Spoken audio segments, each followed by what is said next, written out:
We were getting fired up here in the off the air talking about our next guest, and we're not mad at him. We're talking about the subject we're talking about, but he's down in Georgia, and he keeps a good eye on all the high school basketball. He does a great job on his website, Sandy Spiel. We have with us Kyle Sandy from Georgia, and we're going to talk about a transfer from Chicago, Curie, who won the 4A Illinois State Championship. He transferred the day after school back home to Georgia. And Kyle, good to have you along. It's not snowing down in Georgia, is it? No, it is not. Thank you for having me, Dave and Matt. It's good to hear from you. Let's talk about this right away. This kid played at Lovejoy, Georgia last year, or when he was a freshman. He transfers to Curie. Curie ends up winning our 4A state championship on a very talented team. And then the day after the state tournament, he's back in Georgia and he's going to a different school. Can you give us some insight into that? And does that happen a lot in Georgia like it does here?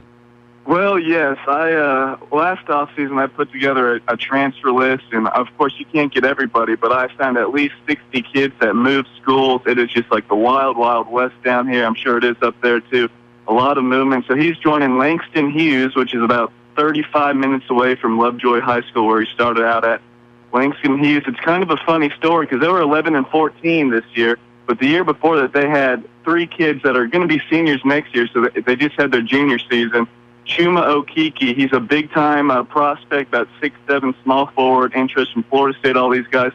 He transferred away, and he left for Westlake, they brought in a bunch of transfers this year. They won the 6A title, which is the biggest classification.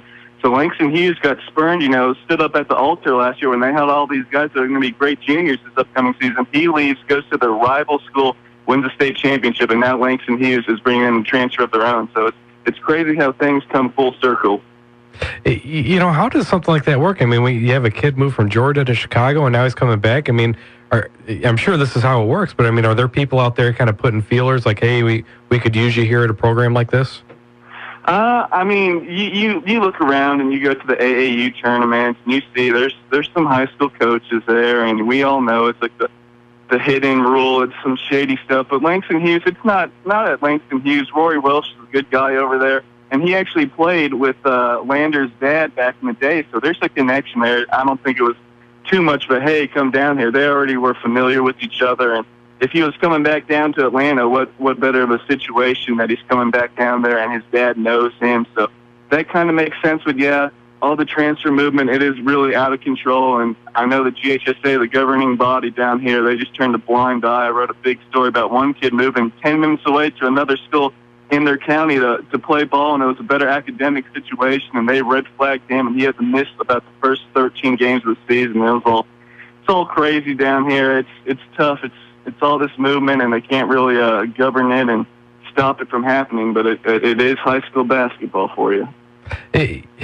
Something that floors me, because the AAU circuit, you kind of mentioned that, the summer basketball circuit, that really seems to be where most of the recruiting happens anymore these days. That's where kids really get noticed and followed and things like that. So with that background, is it surprising that transfers have become as crazy as they are, knowing that it's really in the summer where you're going to make your name as opposed to maybe during the high school season? Yeah, I mean, these guys, they played together. That's the thing with that Chuma Okeke I mentioned. He transferred to Westlake. Well, who's he playing travel ball with last year and this year? He plays with the Georgia Stars, who's regarded as probably the best team in the nation. Who played on that team? A bunch of Westlake guards.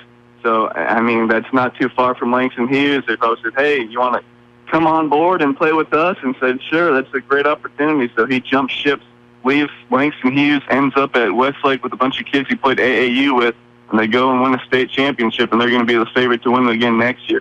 So they're playing with these guys in the off-season, summer. Yeah, these kids want to play together. And then, it just materializes. It's not a big deal for some of these people. Just get up and move a little bit, and there you go. You get a state championship ring the next year. We're talking with Kyle Sandy. He does a website, and we'll have this on our website called Sandy Spiel. It's a great site. It's good no matter what part of the state country you're from, so we enjoy that. The reason we got into Noli is because of Curie, and Curie actually knocked out one of our teams in our area in the semifinals. But when you look at this, I don't know about you, Kyle. I'm the kind that says, okay, if you're going to let this be like you call it, the Wild Wild West, people just transfer. Let everybody do that. Just don't pick and choose which ones you're going to judge on. If you're not going to enforce the rules, don't enforce them. Don't have the rule. Has there been any talk about that down there? I agree with you 100%. Sadly, I don't think there's been any talk about either everyone does it or nobody does it. I feel like probably up there too at the GHSA, they're just like the Wizard of Oz. They hide behind the curtain. They told that one kid I was mentioning, yeah, you can't transfer 10 minutes away, and they say, why can't I transfer 10 minutes to a better school? Right next to my house and everything. Oh, we won't tell you. So they strung that out for how many months and caused this kid to miss half of his senior season. It's just crazy. I know you're not going to be able to stop everything, but it would be nice to, common sense prevails on some of these things, and then other things like that, you move, 10 minutes down the road, but we're not going to let you play. Everyone would love, fair and balanced play, and everyone just going to homegrown talent, but we're so far gone in that era with AAU, and then everyone wants to go to the next level and build these super teams. It's so hard to govern, but it would be nice if they could finally slow that down somehow. But, you can't cry over spilled milk over here. I know I'd be fighting a losing battle every day, but it is what it is, and just got to grin and bear it, I suppose. And the thing is that I always harp on this a lot. I do a lot of articles on it. Is the fact is that the good schools go by the rules. The other schools that are coached by some AAU coaches do not go by those rules. So there's different kinds of people out there. So the good schools suffer when there's a transfer like that, and the other ones just don't care. They do it anyway.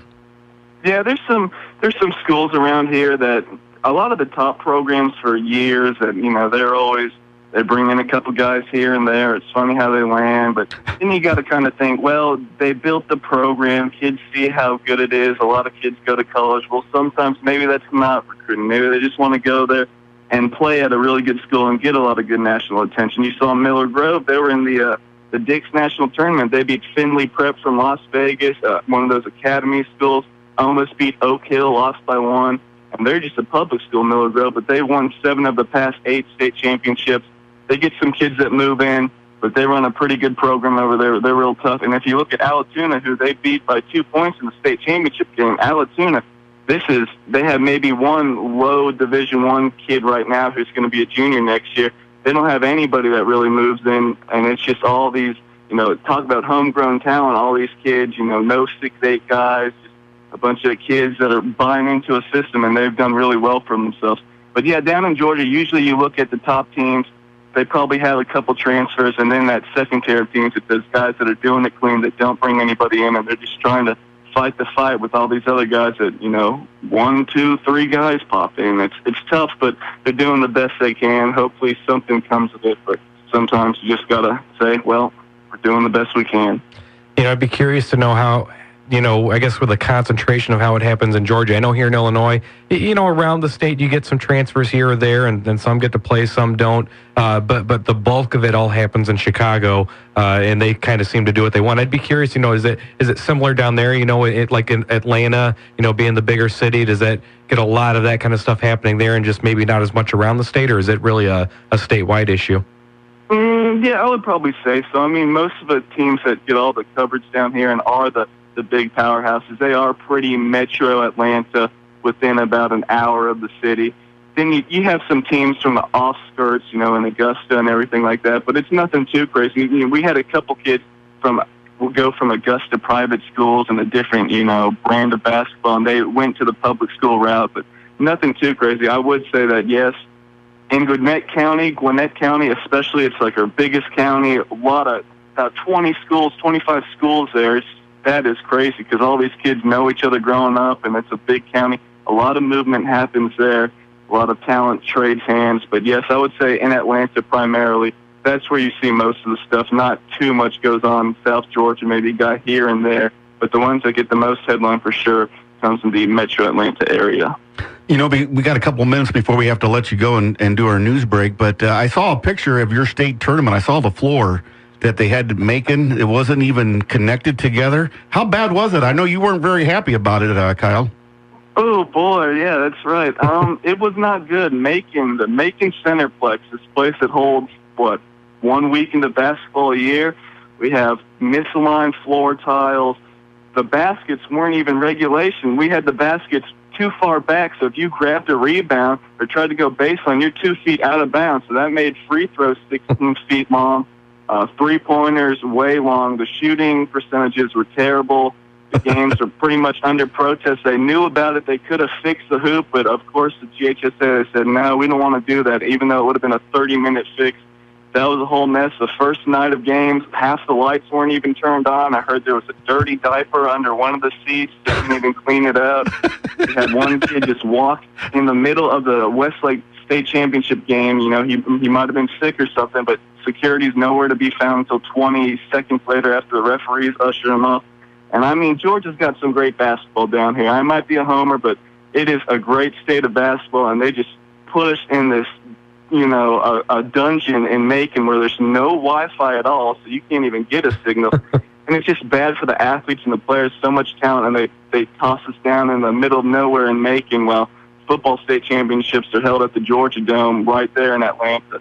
It's just something that players, coaches, fans are not pleased with, and we're trying to get it changed and try and get it moved back up into the metro Atlanta area where most of the teams are from. About 85% of the teams are from, and it's just nicer up there anyway. So we're trying to get that pushed, and fingers crossed something good happens of it. But it was not a very fun weekend, to say the least.